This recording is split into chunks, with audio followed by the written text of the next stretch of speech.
우리는 다윗에 대해서 초라한 시골 목동이었던 때로부터 시작해서 용맹한 장수로서 골리앗을 물리치고 이스라엘의 영웅이 되었던 모습까지 보았습니다.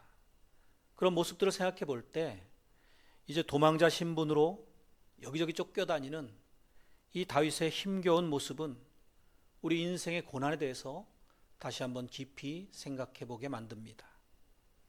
다윗에게 있어서는 이때가 인생에 있어서 가장 어두운 사망의 음침한 골짜기를 통과하는 것 같은 연단의 시기였을 것입니다. 언제 잡혀서 죽게 될지도 모르는 상황 가운데 도대체 어디로 가야 하나 막막한 심정이었을 것입니다. 사무엘 선지자가 이제 차세대 왕이 될 것이다 낙점하고 기름을 부었을 때를 생각해 보면 또 자신이 잘못한 것도 없는데 왕의 시기 질투를 받게 되고 쫓기는 신세가 되고 보니까 얼마나 억울한 감정이었겠습니까? 인생이 부럭닥치는 이런 고난의 문제들에 대해서 쉽게 납득하기 어려운 상태였을 것입니다. 그런데 믿음의 친구 요나단의 입을 통해서 이 모든 것이 하나님의 계획과 결정 속에 들어있는 하나님의 섭리다라는 말이 그에게 한편의 위로도 되고 또 그의 나아갈 길을 알려주었을 것입니다. 그런 믿음이 있었기 때문에 또 하나님의 마음에 맞는 사람으로 성장해 갈 수 있었겠죠. 요나단의 말을 한번 우리 같이 상기해 봅시다. 사무엘상 20장 22절입니다. 만일 아이에게 이르기를 보라 화살이 내 앞쪽에 있다 하거든 내 길을 가라 여호와께서 너를 보내셨음이니라. 우리 역시 마찬가지로 성경 속에 여러 가지 고난과 시험, 환난, 예수님의 십자가 같은 것들을 읽으면서 인생이 참으로 단순하지 않다는 것, 그리고 그 복잡하고 쉽게 받아들여지지 않는 이 경험들을 통해서 우리의 믿음이 더 견고해지고 신앙이 자라날 수 있다는 사실을 배워야 합니다.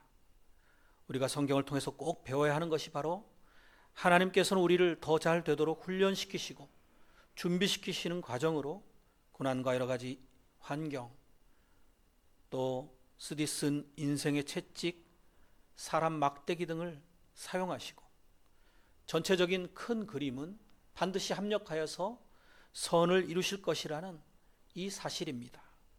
그것을 믿으시고 정금 같은 모습으로 나타나시도록 주님을 따라서 순종하시면서 신실하게 고난을 잘 통과해내시는 저 여러분들이 다 되시기를 축원드립니다. 그래서 다윗이 방황하다가 고민하면서 도피처로 선택한 곳은 노베에 있는 성막이었습니다. 1절 보겠습니다. 다윗이 노베 가서 제사장 아히멜렉에게 이르니 아히멜렉이 떨며 다윗을 영접하여 그에게 이르되 어찌하여 네가 홀로 있고 함께하는 자가 아무도 없느냐 하니. 이렇게 하나님의 집에 제사장을 찾아갔다는 것은 참으로 잘한 선택이죠. 박수를 칠 만한 일입니다. 거기서 기도하고 예배드리며 하나님의 뜻을 구했던 것이죠. 또 제사장을 통해서 조언도 듣게 되는 참으로 적절한 선택이었던 것입니다. 전에 다윗이 자신의 집에서 잡힐 뻔할 때에도 아내 미갈의 도움으로 탈출했을 때 라마 나요스로 선지자 사무엘을 찾아간 것도 역시 참 잘한 결정이었습니다. 우리가 이렇게 위기의 순간에 하나님께로 도피처를 삼아야 할 것입니다. 시험과 환난을 당하실 때, 인생에서 어려운 일을 맞닥뜨렸을 때 교회로 나오시고 하나님 앞에 기도하시기를 축복합니다.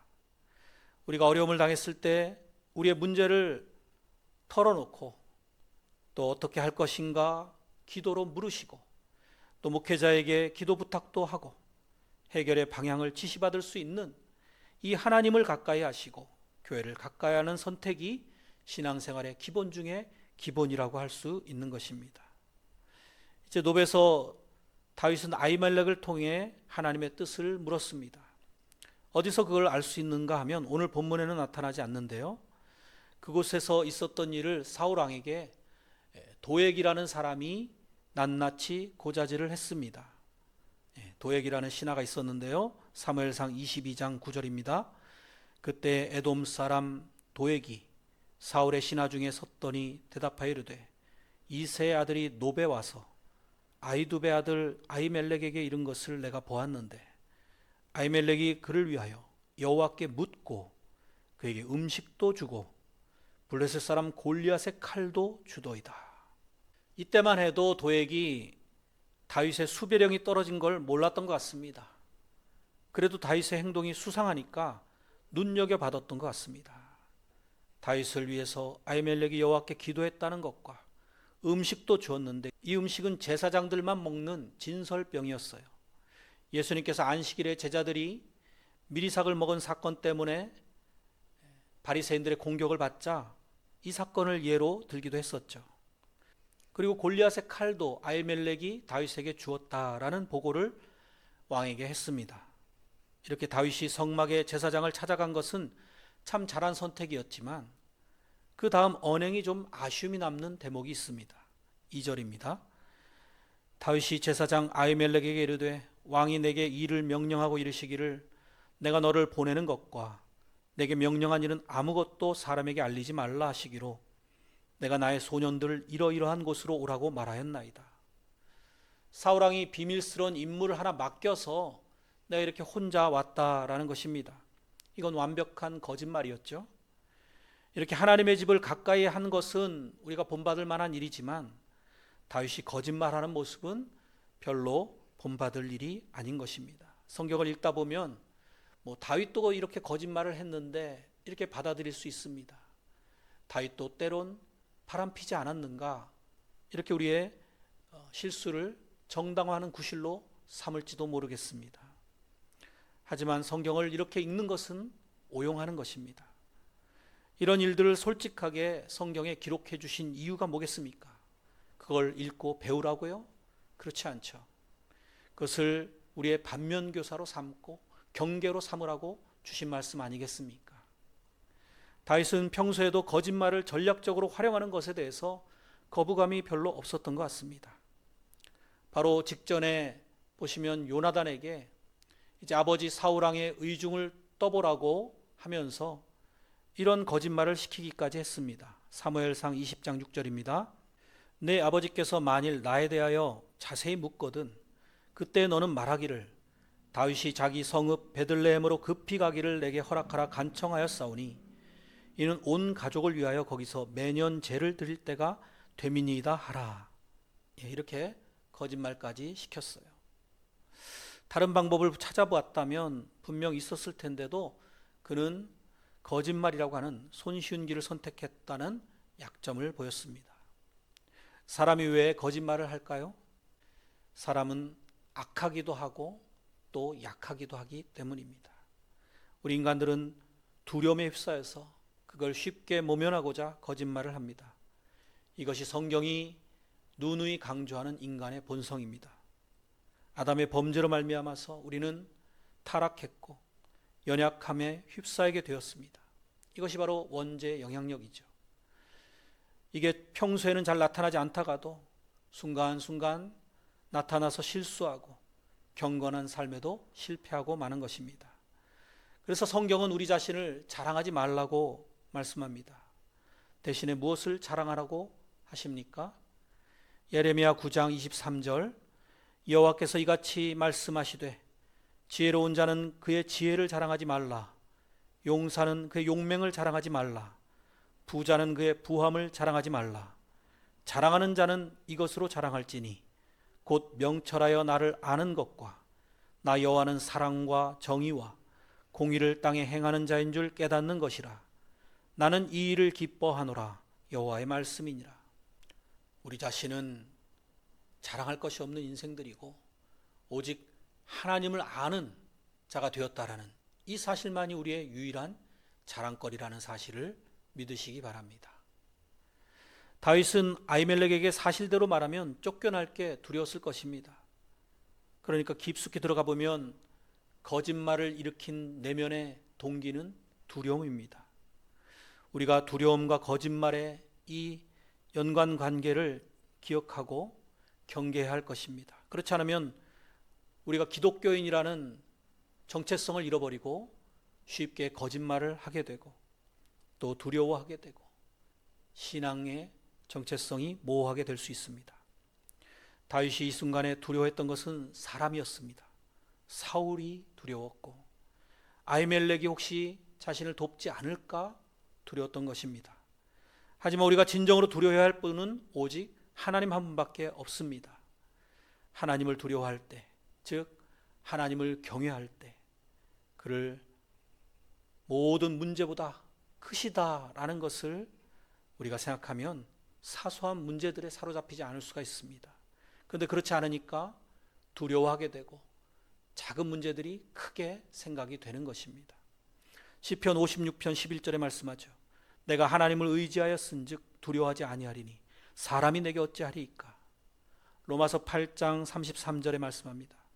누가 능히 하나님께서 택하신 자들을 고발하리요. 의롭다 하신 이는 하나님이시니 누가 정죄하리요. 죽으실 뿐 아니라 다시 살아나신 이는 그리스도 예수시니 그는 하나님 우편에 계신 자요 우리를 위하여 간구하시는 자시니라.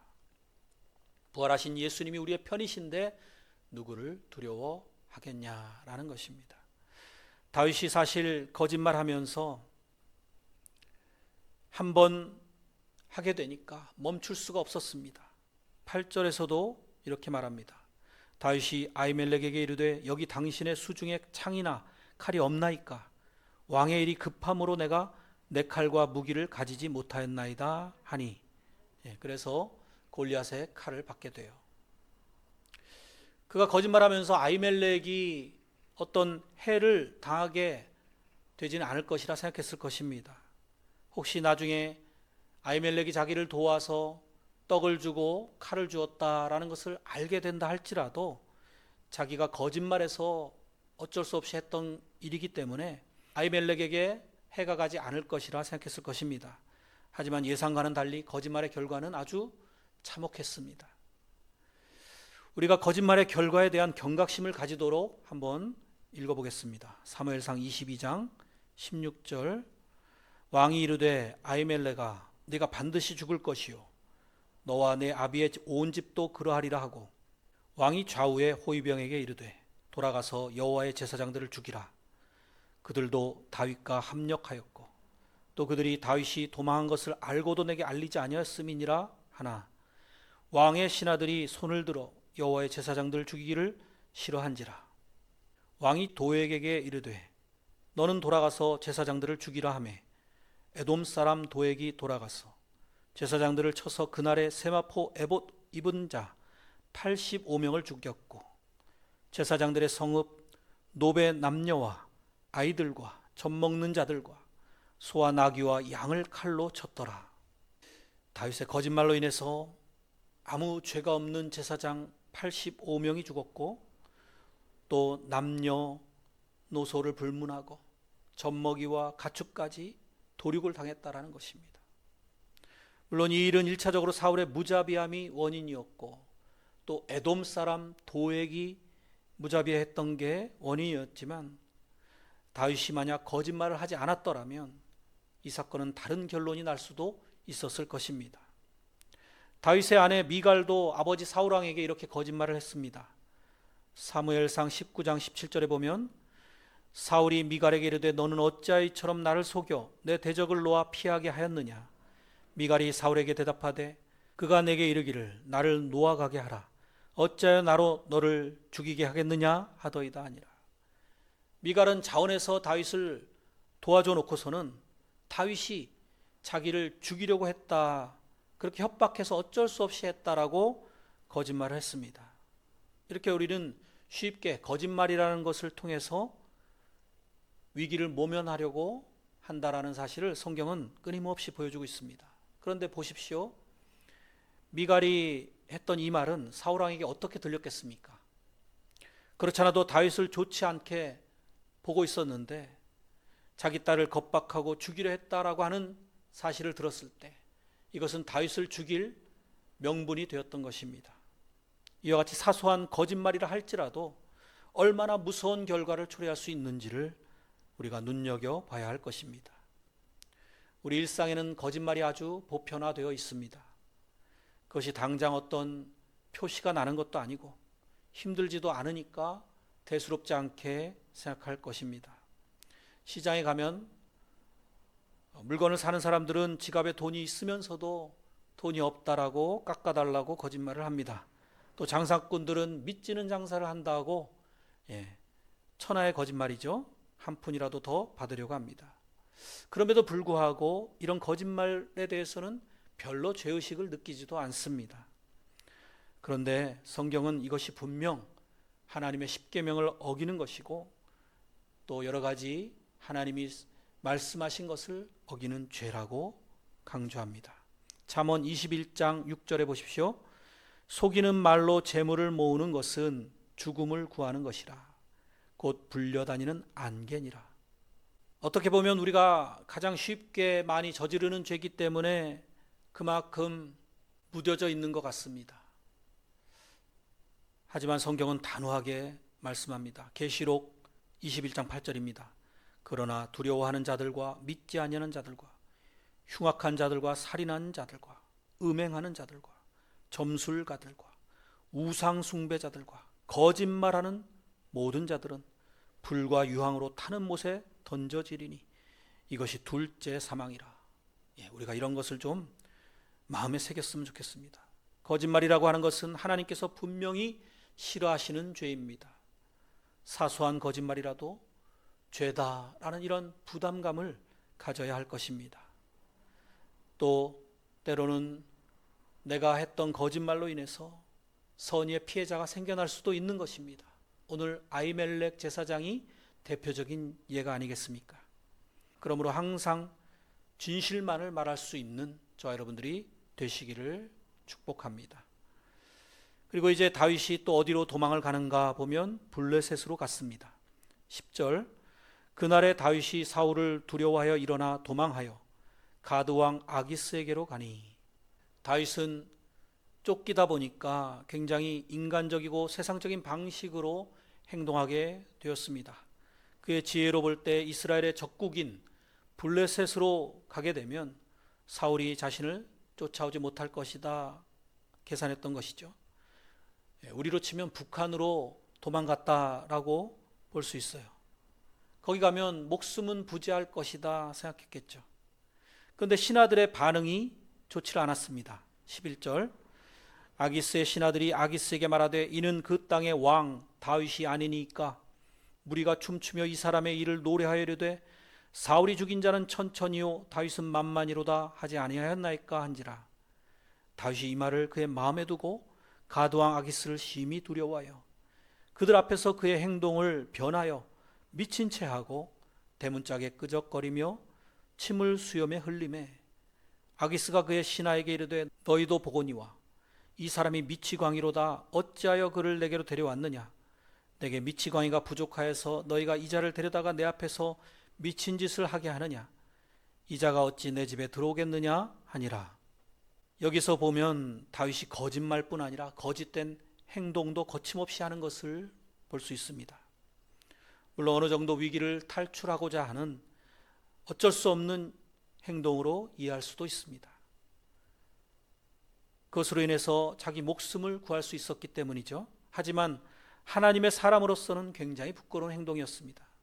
골리앗을 죽일 때 발휘했던 그의 용기 있는 믿음의 선포는 어디로 간 것입니까? 천하의 용맹한 장수라 할지라도 두려움이 엄습하면 점점 나약해져 가는 것을 보게 됩니다. 다시 한번 보세요. 12절에 다윗이 이 말을 그의 마음에 두고 가드왕 아기스를 심히 두려워하여 마음에 두었다라는 것입니다. 우리가 말씀을 마음에 새기자라고 강조했는데요. 사람들의 말을 마음에 새기면 이렇게 되는 것입니다. 그냥 두려운 것도 아니고 심히 두려웠다라고 다윗의 상태를 성경은 기록하고 있습니다. 두려움은 우리가 성령의 권능으로 빨리 물리치지 않으면 점점 강하게 우리를 사로잡고 그래서 우리가 거기에 점령당하게 되는 특성이 있습니다. 그래서 점점 더 깊은 수렁으로 빠져들고 마는 것입니다. 물론 우리라고 해서 다윗과 같은 처지일 때 같은 실수를 범하지 않으리라는 장담은 할 수가 없습니다. 하지만 이런 말씀들을 통해서 계속해서 자신을 점검하시고 또 이렇게 살지 않겠다고 다짐을 하는 것이 중요합니다. 그래서 어제보다 더 나은 우리가 되는 것은 우리의 몫인 것입니다. 하나님이 그걸 원하시고 기다리고 계신 줄 믿으시기 바랍니다. 믿음이 자라나는 것처럼 죄의 본질에도 보면 성장하는 속성이 있습니다. 야고보서 1장 15절에 욕심이 잉태한 즉 죄를 낳고 죄가 장성한 즉 사망을 낳느니라. 그러므로 죄에게 틈을 주지 맙시다. 그런데 감사할 것은 다윗이 비록 이렇게 잘못을 행하기는 했지만 하나님은 여전히 그를 사랑하시고 감싸주시며 기다리고 계셨다라는 사실입니다. 거기에 우리의 소망이 있는 것입니다. 그래서 다윗이 결국 회개를 했을까요? 네, 저는 그렇게 믿습니다. 사울은 끝까지 회개하지 못했죠. 하지만 다윗은 회개를 했습니다. 그걸 알 수 있는 힌트가 다윗이 기록한 시편 34편에 나옵니다.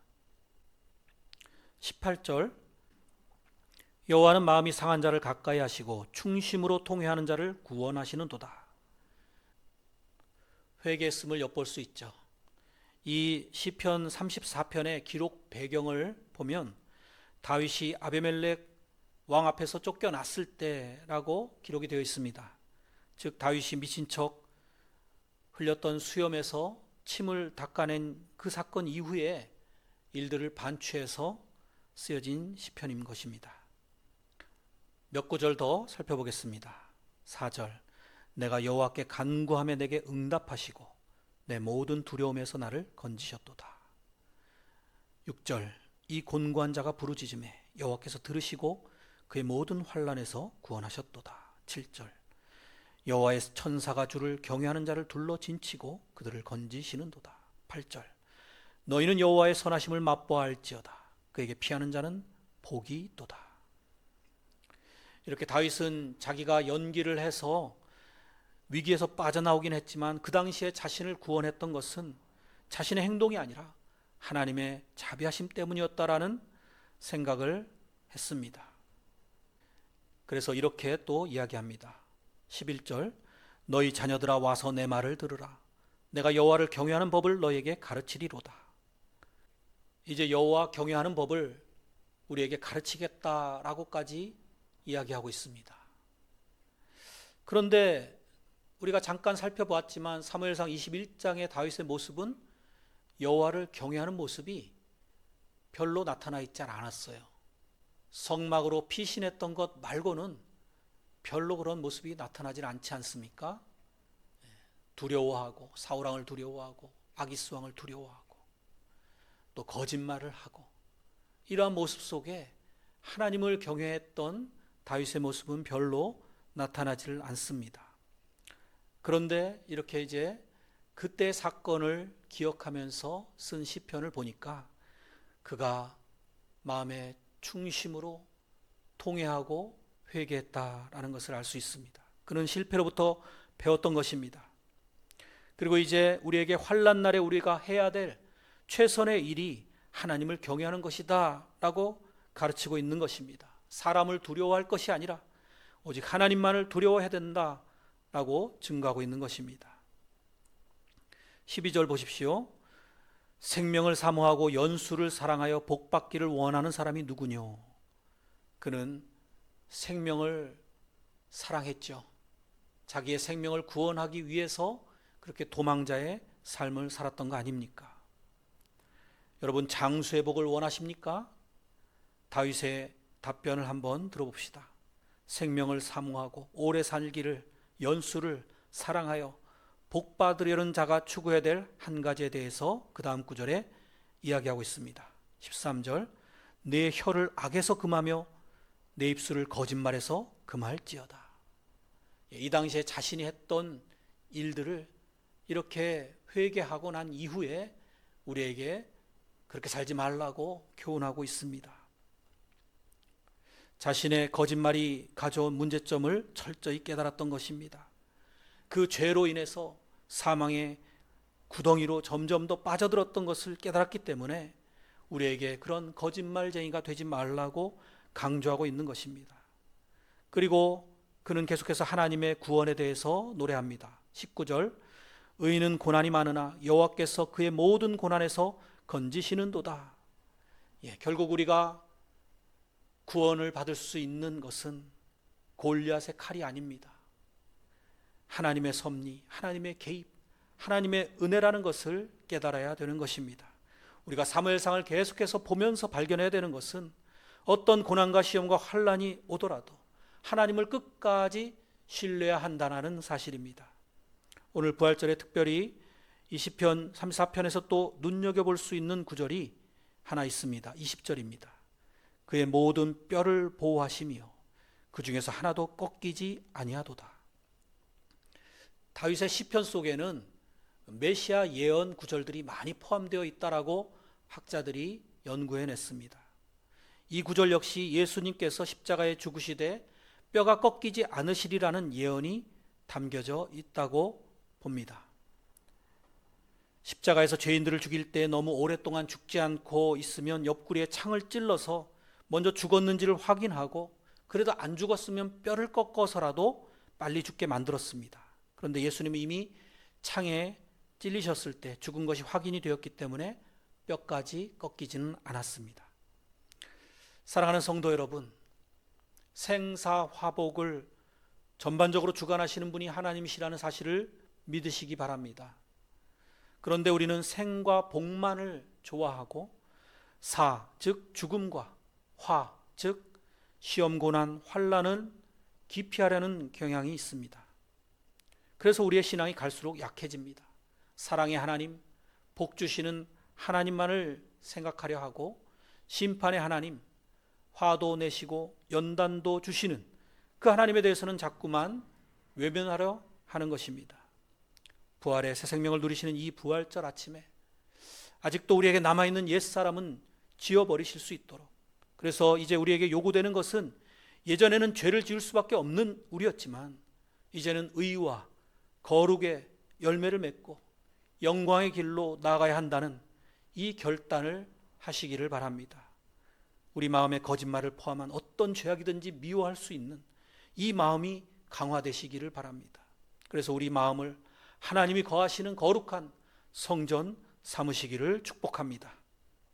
시편 34편에 그 말씀대로 하나님께서 주의 천사들을 보내셔서 우리를 보호하시고 지켜주시는 은혜를 맛보아 아는 저희들이 되시기를 축복합니다. 그래서 우리의 구원을 완성시켜 주시는 하나님을 믿는 이 믿음 가지고 천성으로 힘차게 나아가시는 저와 여러분들이 다 되시기를 주님의 이름으로 간절히 축원드립니다.